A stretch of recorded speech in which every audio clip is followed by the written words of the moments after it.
Michael, what an absolute pleasure. Thank you for for joining our show today. I wanna jump into a difficult question. I did not prepare you for this. I want to ask, what is the most difficult moment in your life? The most difficult moment was when I was recently divorced, and my son, who was 8 years old at the time, um, we'd worked it out with my ex-wife that it would be better for him if he lived with her and not with me for most of the time.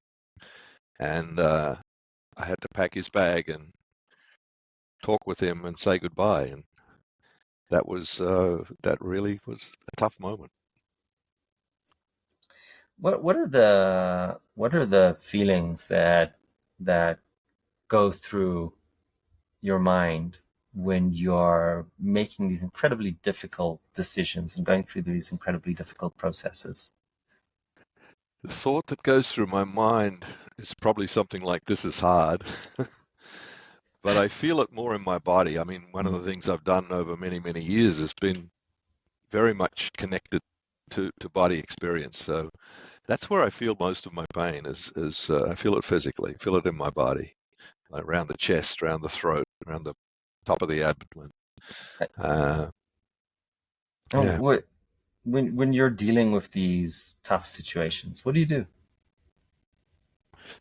knowing that this too will pass. I love that. Like it's not permanent. um, it's something that will come and will go, uh, and I can find solace in that.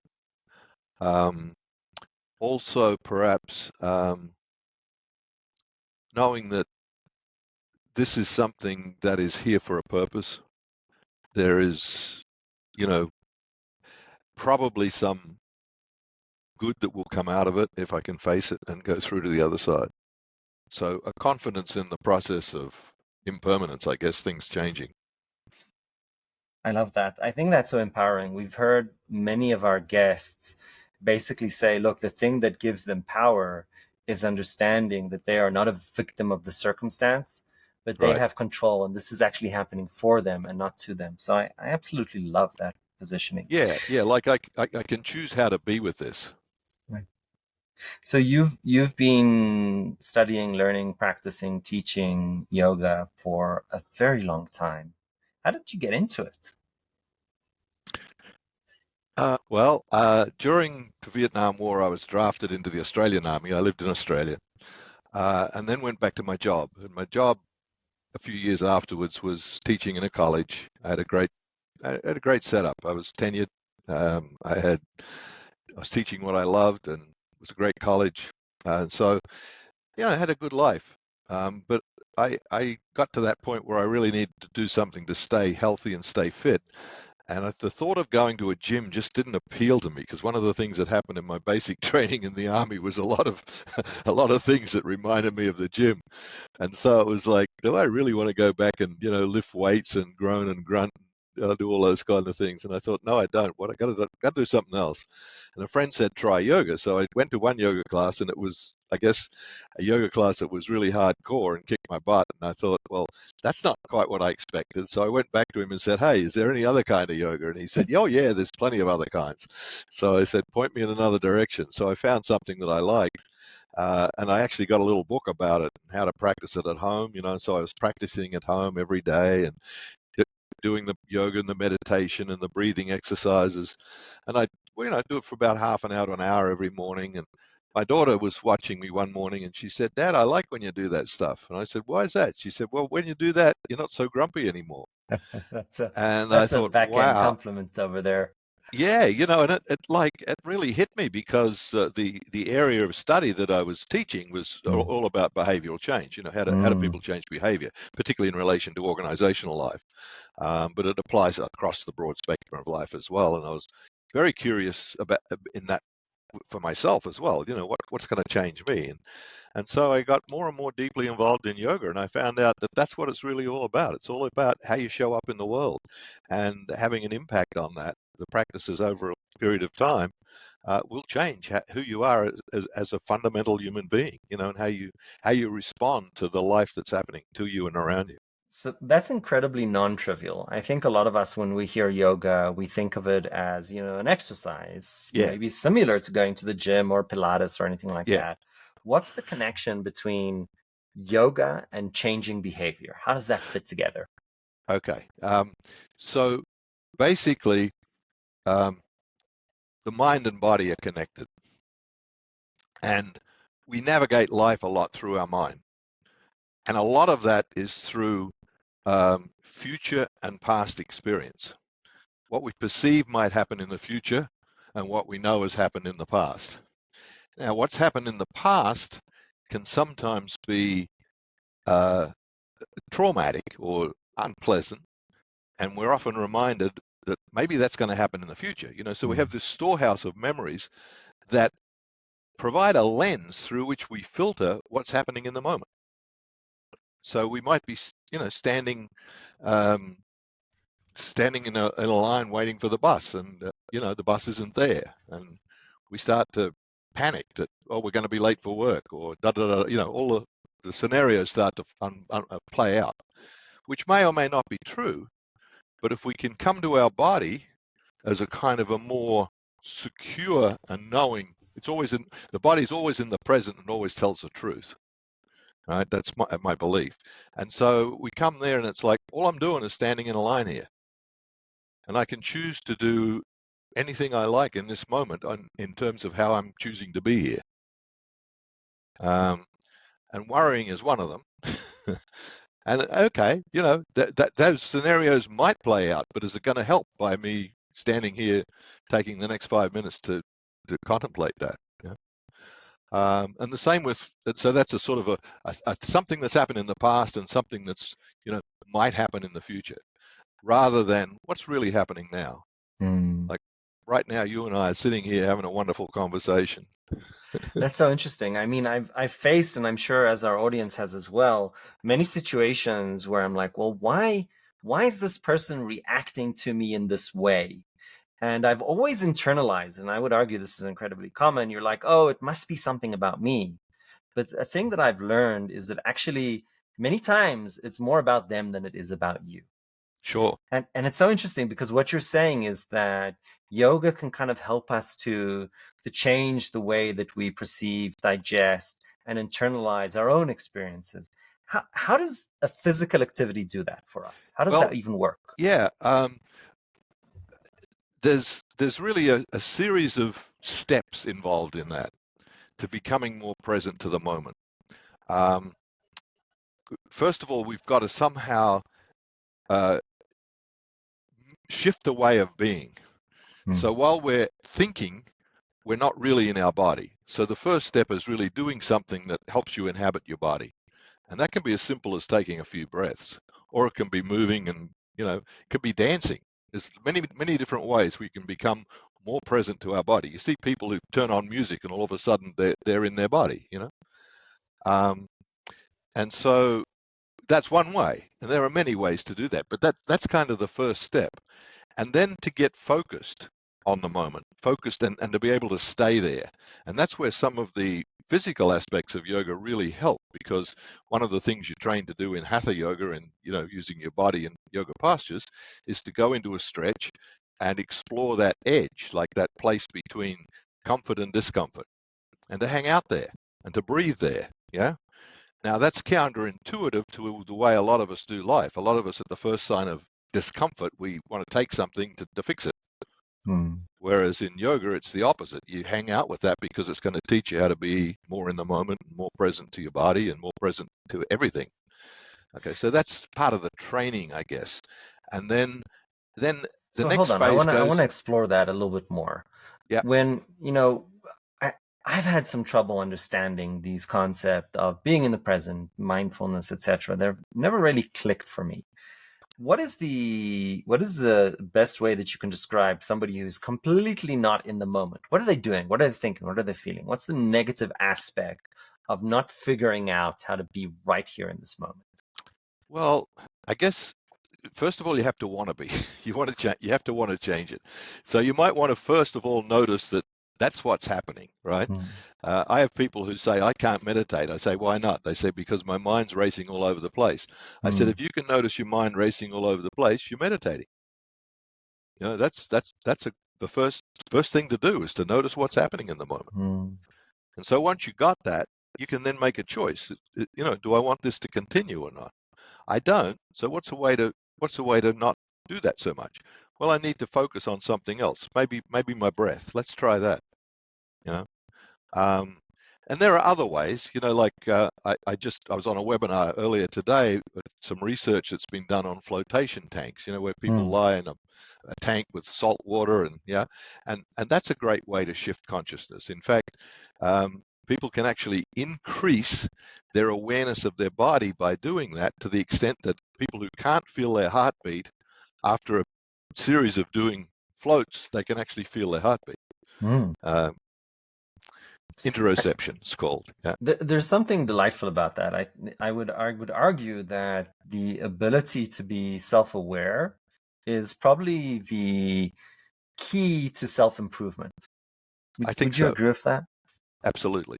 Yeah, I think awareness is almost essential to change. If we're aware of something, we can change it. If we're not aware of it, we're on autopilot. And a lot of us, for a lot of our life, are on autopilot. Now, is that in some ways that's not a bad thing?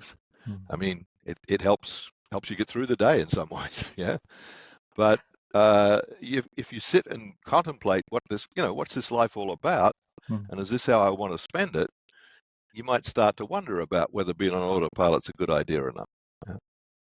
It's so interesting because I feel like for me, when I was like very young in my 20s, I used to talk a lot. And then one person said, "What is the value of you being on autopilot, talking a lot, just going through your stories, your rehearsed show mask? What is the value in that?" And then he said, on the contrary, what is the value to you hearing and listening and learning something new? And I thought through that, and my conclusion was, well, I've told these stories a million times. There's no value to me in this. But learning something new, listening, has tremendous value. Hmm. So it was kind of enlightening, right? That if we can master this art of being in that moment and listening, then maybe our experience in that moment will be so much better because it's not the script that you've already played out a million times. And you open yourself to really the delights of discovery and serendipity and surprise. Yeah, yeah. And to discover, you need to be more present to what's going on around you. So, walk us through what are the different practices in yoga that help us to really connect to the moment. Okay, so first of all is the breath. Mm, Breathing is almost, it's the easiest place to start because we all breathe. We're just right. not aware that we're breathing, you know. So Is there a bad way to breathe and a good way to breathe? Let's break this there's down for a different moment. ways to breathe that will have different impacts. Okay. But if you're learning to meditate, my advice would be to just breathe the way you breathe and notice that. And if you wish to deepen it a little bit, then try that and see what happens. Mm, But don't feel like there's a right way to breathe and I got to get it right. In fact, that's the biggest barrier for most people who engage these practices.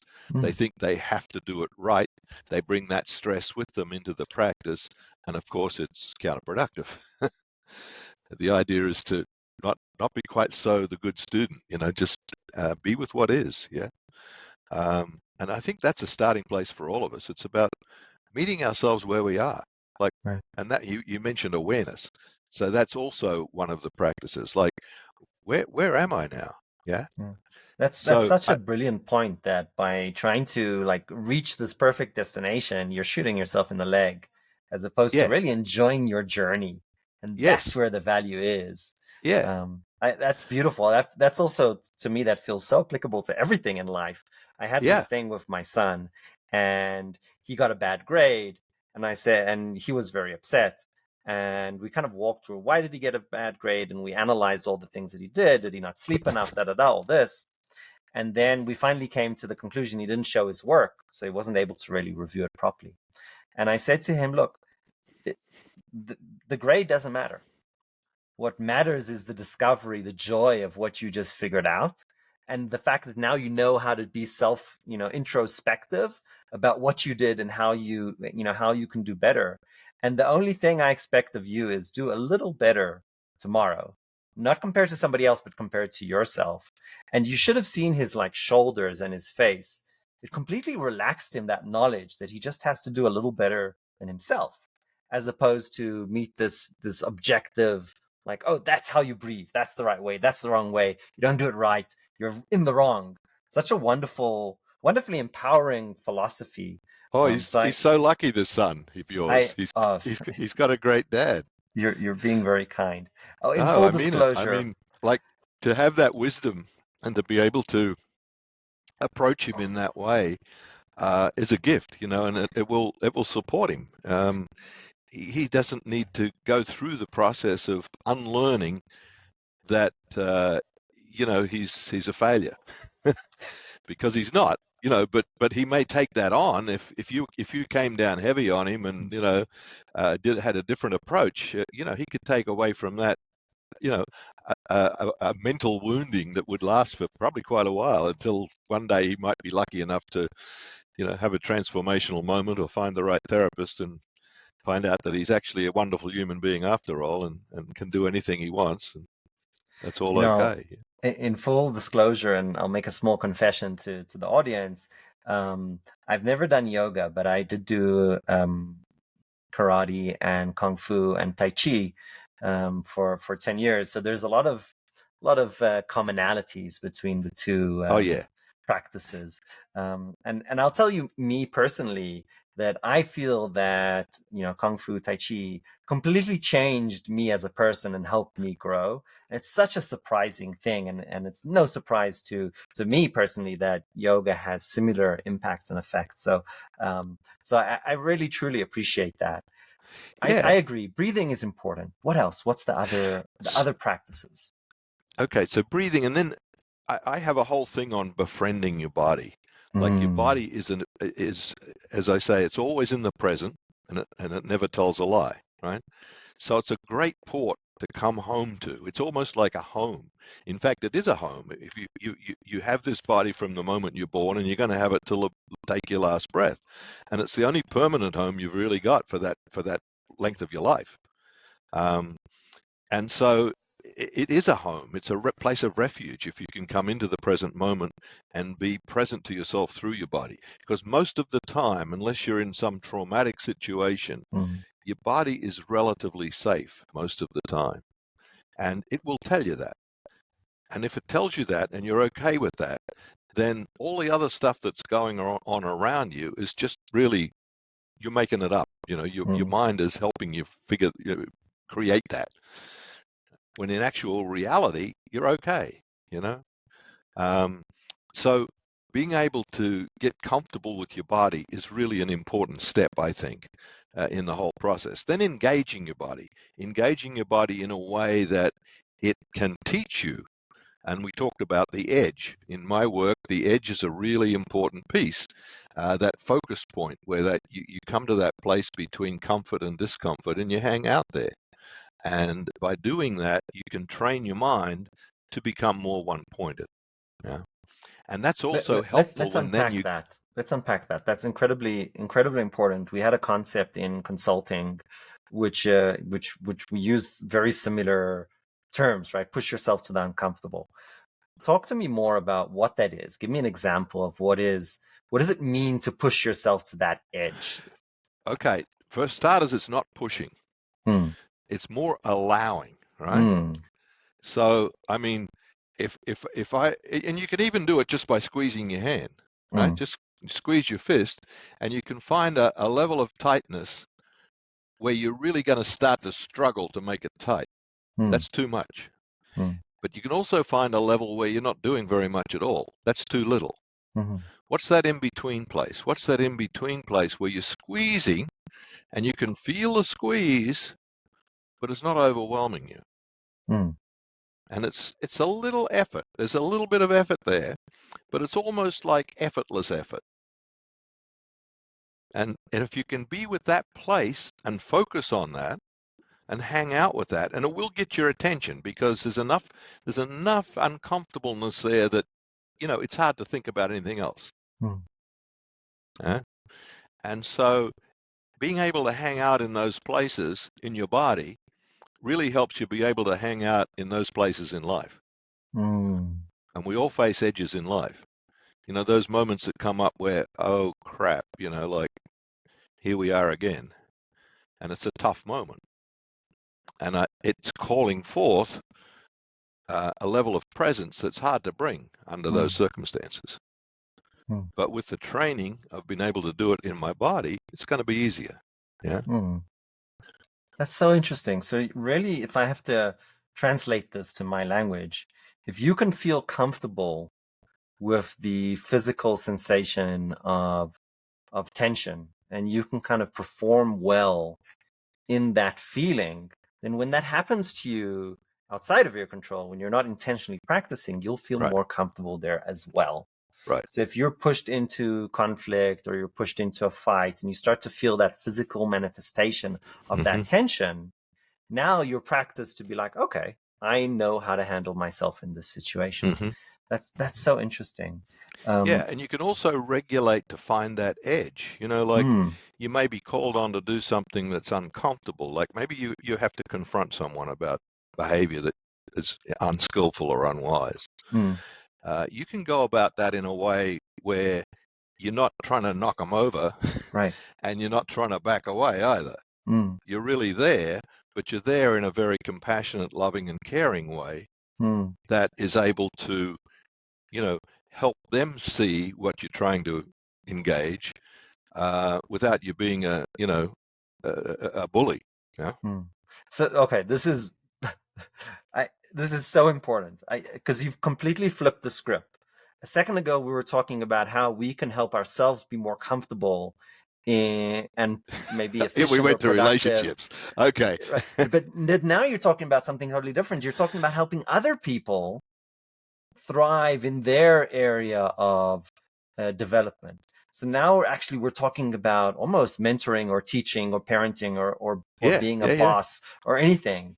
So Anything. so break that down. Really, what you're talking about, and keep me honest here, is because I think people tend to go to extremes. They either tend to be like, we're going to be very strict about this, zero X policy Right. tolerance, Right. or, oh, I'm going to be the most nice, loving, supportive. So you either have this one extreme or the other extreme. Right. But you're proposing that the balance between tension and non-tension is actually a much more interesting Well, approach. it really depends on the situation. Mm, I think it's situational. And that's part of it too. Like the wisdom to know the choices that are right for this situation. right. That comes from the more higher order rungs on the yoga path, right? Where you start to develop insight and wisdom, and you start to be able to discern wise choices from unwise choices. Um, that's part of the path as well. And that's where this wisdom can come to apply. But at the same time, as well as that wisdom, the earlier training in sort of being with uncomfortable situations is really part of it too, because it's not comfortable to to have to confront someone or to Right. um, tell someone some bad news or Right. um, you know uh, if you're running a business, things are not so good. We're going to have to work harder. Those kind Right. of things are tough. So okay, so that's also delightful. Why? You're saying, look, different situations require different tools. Hmm. And as a first step, understand the situation, understand the person Right, who's standing against you, or, against is probably a poor choice of word, but the person that you're talking with. And then choosing your method, your path, your intensity is as right. important as the execution. And just being thoughtful about that up front is incredibly important. Yeah. I mean, this is so valuable, I think, for everything we do in life, right? Just take a deep breath, Oh yeah. think Oh about yeah. what your strategy and tactics are going to be before you take an action. And it should be, I'll make this statement. Tell me if you agree. It's got more to do about the person that you're engaging with and the situation than you just relying on your strong suit of how you like to operate. Absolutely. Yeah. Yeah. You can't have just one suit. Right. It'll work in some places, but it won't work everywhere, right? Um, so that flexibility, and again, flexibility, coming back to the body, we learn to be flexible. It's a helpful thing. It's a helpful thing to be flexible in our mental approach to life. Um, Helpful to be flexible in what we hold as dear to ourselves. Yes, we have values and we have ethics, and there are some things we probably won't compromise on. But Mm. at the same time, there's also shades of grey where, a given situation might call for that. And do we ask the right questions? That's the other thing. Is the question we're asking ourselves and of others one that fits the circumstances? Like if we're talking about the war in Gaza and Israel, I don't want to get political, but the right question is how can peace happen here so that everybody comes out okay? There's a lot of scientific research about this topic of questions, and the social psychology, really what it talks about is this idea that when we are asking ourselves one question, we are very often substituting the question for another. Yeah. Right? That's a psychology, a bias that has been Yep. widely researched, and it's so insightful for you to mention that, because if we can figure out what is the question we substituted it for, that is an incredibly empowering discovery. Right. So, for example, um, we have the election upcoming, and we could say, well, who are you voting for? And when I ask myself, who am I voting for? What am I actually asking myself? What question? And I think many people ask themselves different questions. You could ask yourself, well, who do I like? That could be one question. You could ask yourself, Right. who is more similar to me? Who is like me from different characteristics? Yep. Or if you could ask yourself, well, who is the better storyteller, or who has the better policy, or a whole different array of things. But my point is really that what you said is brilliant. It's not about the answer, it's about what is the question I'm It's about the actually question. asking Yeah. myself. So staying in that question and figuring out what is that question is absolutely brilliant, and might I say, backed up by science. It's not just a yoga thing. So I love No, that. it's beyond that, but the practices help you get there, because one Right. of the things you're going to do through the awareness practices and the insight is you're going to start to become pretty honest with yourself, Hmm. because you're going to get pretty early along that being dishonest with yourself doesn't help. It just slows you down, Right. I, right? I, So getting honest with yourself, I think helps me ask different questions. right. I think the other side of that is not just what are the questions we're asking ourselves, but when we're engaging with others, what are the questions that they're asking themselves? Exactly. And Yeah. that is absolutely brilliant, because you think you're saying something, you think you're asking something, but if you're pushing somebody to ask a question that is completely different than the one you thought of, then you might be unknowingly getting yourself in a bad situation. Yep. Right? The road to the worst of outcomes is paved with the best intentions. Right. Apologize for misquoting that quote, but I think that's so interesting. Michael, what is this journey done for you? What are the stories that you can kind of see about how practicing yoga has changed how you are interacting in your own life? Well, believe it or not, I still struggle at times. Hmm. It doesn't guarantee like a free ride, but what it does is it means that whatever I'm faced with, I can face it a little differently. There's a level of confidence there that the path I'm on is the path that will help me deal with whatever comes my way. And of course, the ultimate is death. Yeah. Um, and that's given that I'm getting on in years, a lot of my attention these days is going to around the question is, how do I embrace death in a way that's a wise way to do that? Yeah, because it's none of us are getting out of here alive. That's, uh, so Life is a that's terminal condition. yeah, that's one of the questions, but also other questions, relationships, parenting, um, and I've made mistakes. Don't get me wrong. I've made you know um, things that I've done that when I think part of the one of the perils on this kind of a path is when you get to a certain place, you look back and you're a little bit horrified at where you were 10, Right. 15, 20 years ago.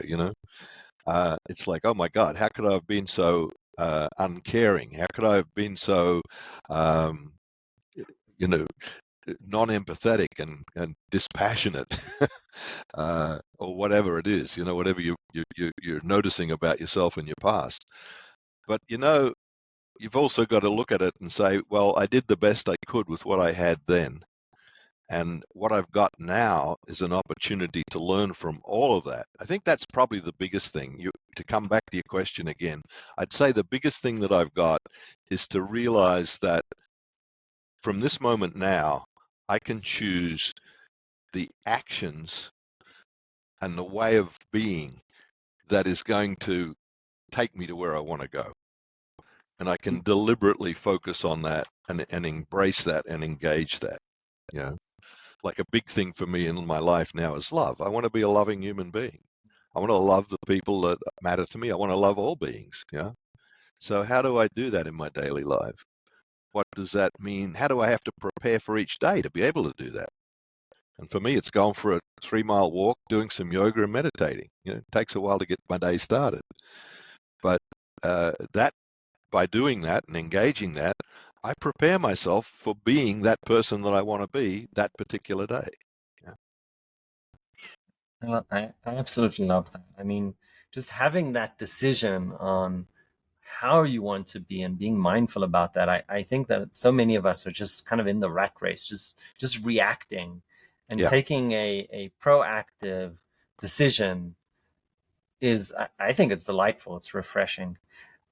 Here's an experience that I had at some stage when I was young. I kind of had all the answers, and I was 100% sure that I'm right about everything. And as I matured, I learned that everything has two sides, and there's a lot of stuff that I just don't know. It's kind of horrifying to come to that conclusion, to be aware and knowledgeable that you don't know. Hmm. And at least through my experience with Tai Chi and meditation and Kung Fu, um, these are the uncomfortable truths that you learn. And I half jokingly, but there's a little bit of truth to it. I say, I miss the days in which I was a know-it-all, because there's a sense of comfort, and the best expression, right, is that ignorance is bliss, Yeah. right? That's the truth of the matter. Ignorance is bliss. My question to you is, have you gone through this similar experience, right? That getting comfortable with the uncomfortable is actually not that easy. And how have you dealt with it? Yeah. Well, I think the further I've gone, the more I'm comfortable with not knowing, Hmm. because there is a hell of a lot that, that I don't know. And I'm sure there's a lot that other people don't know too, even if they think they do. um, and as a species, even there's a lot we don't know. Like, look at the mystery of life. Like, just look up in the sky at night. There's a lot up there we don't know. Right. And beyond that, yeah. Um, so that's a given that I don't, but I do, what I do know is what works and what doesn't Hmm. while I'm riding this bus Right. called life, right? Or at least I'm learning. I'm learning what works and what doesn't. I'm learning what gives me the life that I might prefer. And for me, that's things like loving relationships, connection, peace, harmony, Hmm. uh, giving, generosity, supporting other people who need to be supported, but at the same time not burning myself out in the process of that, because that's Mm, counterproductive. So how do I do that in a way that works, and getting better at that? That that's what I want to know, mm. and that's These what I'm willing things, to put time and energy into learning. these things you're talking about, they sound like values, like your fundamental values to in life. Yeah, Is I that? guess they are. Yeah, it's what do you value? What matters to you in life? Yeah, Hmm. yeah. Would you argue that your values and perception about life has changed over the years? Oh, they've changed a lot. What is something, let's say 10 years ago you didn't value, but today you Well, tremendously value? I was born an only child, Mm, and as an only child, I learned to take care of number one, mm, and to hell with anybody else who got in the way of that, right? And so in my younger years, I got really good at getting my own way, mm, and really good at learning how to manipulate if I needed to get that. Right? And slowly over the years, I became more and more aware of some of the unskillful behavior that I was engaging and the impact of that, mm. because it wasn't going unnoticed or unfelt. Right, And so, there were repercussions. Um, and luckily, I was able to take that feedback, and learn and say, do I really want to be that kind of person? right. And it's hard for me to change that because I've had a lot of training, right? A lot of practice. One might say a Yeah, lifetime until that moment. yeah, yeah. But it's not how I want to show up tomorrow. What helped you kind of break that pattern of like, there is something that I'm doing that I believe in? Yeah, yeah, What awoken you to, wait, hold on, there is an yeah. issue here. What was that moment? Do you have a saleable moment that you recall? Uh, yeah. I mean, a divorce. Hmm. That can be a telling moment. Right, Like I can blame the other person, or I can right. say, what's here to Takes learn? takes two to What have tango. I done to create this? Right. Wonderful. Yeah, My moment personally was when I got the same feedback from three different people that had absolutely no connection between them. And yeah, three people yeah, were telling me, Ari, you do this thing, it's not good. yeah, yeah, And I was like, wait, these people don't know each other. Can't be, but how is this happening at the same time? Different people, unrelated, are all telling me, look, you need to think about this. And yep, to me, that was a wake up call, right? If you're yep. hearing the same feedback, different people that are unconnected, like maybe there's some Yeah, truth there and I think you there's should a consider. piece that has to happen to be able to do that well, is acceptance. You've got to be able to Mm, accept that, yes, I am not the perfect human being. I'm an right, imperfect human being, right. and I'm willing to learn and grow. And in order to learn and grow, I need feedback. But I also need to not beat myself up with feedback Mm, either. Like I yeah, could really get the big stick out, and that's not going to help. yeah. It's just going to delay things. So is there truth here that I need to listen to and take a hold of and work towards changing? But you asked another piece, like what's the flip side of, like, I notice I'm being selfish, right? So Right, what's the flip side of that? Well, the flip side of that is to practice generosity. If I'm right. being selfish, I need to practice generosity. If I'm taking care of number one, maybe I need to take care of everybody else and put them first. Maybe I need to be the guy that sits at the table and waits till everyone else has served themselves before I take mine. Mm. I love that. This duality of extremes, I think, is that we talked about before. It kind of comes to play here again, right? People tend to be on the extreme of either, I'm going to be incredibly self-critical, or I just don't care what anybody else says. Right. And the Neither are same helpful. I agree, but what's really interesting is bringing it back to your previous point about being on that border of that point of tension where you're somewhere in the middle and feeling comfortable there. To me, that seems to be incredibly valuable because you're not you're Yeah. not dismissing yourself and making less of yourself by acknowledging a mistake and an opportunity, but you're also not ignoring your opportunity to become better by just ignoring the feedback completely. Right. So I'm starting to see how, practicing that state of mind can be beneficial in all kinds of ways in life. So that's quite Yes. a quite a valuable, insightful connection. I really appreciate that. Yeah, well, more recently, I mean, I'll acknowledge that, as well as yoga, I mean, yoga and Buddhism are very similar. In Hmm. fact, the Buddha was a yogi before he was the Buddha. Oh, I did not know that. Yeah, oh yeah, he was an ascetic yogi. He practiced for 7 years. He practiced all kinds of ascetic yoga practices, like Hmm. sleeping on a bed of nails and eating, 1 grain of rice a day and stuff like that. Fasting, intense fasting. Hmm. Um, but he realized that that wasn't the way.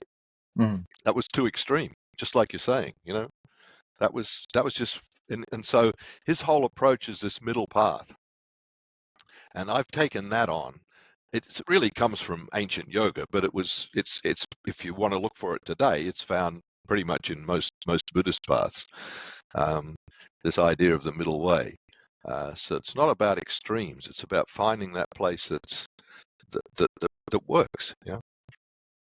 And probably, in this year here in the United States with elections going on, probably this idea of finding middle ground and being genuinely interested in listening and hearing the other side and figuring out that actually Oh these are yeah. complicated challenges that we're dealing with, and there's Oh yeah. no right answers, but a lot of complexity. I I would argue we could all use a tremendous dose of that. Um, Michael, what an absolute delight. As our guests know, none of this show is scripted. You didn't get any questions in advance. In fact, I didn't know what the questions I wanted to ask in advance is. So it's always such a delight for me to kind of go down these rabbit holes. I do have one quote unquote scripted question, which is a question we ask most of our guests. Okay. Um, if you had to go back and advise 20-something-year-old Michael, what would that be? Oh, yeah. Huh. That's a great question. I would tell him to probably step into that uncomfortable place of connecting with others, even though they are not doing nice things, Hmm. even though they can be unkind, even though they can be, um, yeah, sometimes not very nice people. Um, don't dismiss them so easily. Learn about them. Find out Hmm. more about them. And I think, that goes through to where we are today politically. I don't think we're really finding out enough about each other. Yeah. Michael, what an absolutely joy. Thank you so much for coming on the show today. I appreciate you. Thank you, Ari. I've enjoyed every minute of it, and you said it'd be fun, and it was. Thank you. You You're asked very great kind. questions. I appreciate that.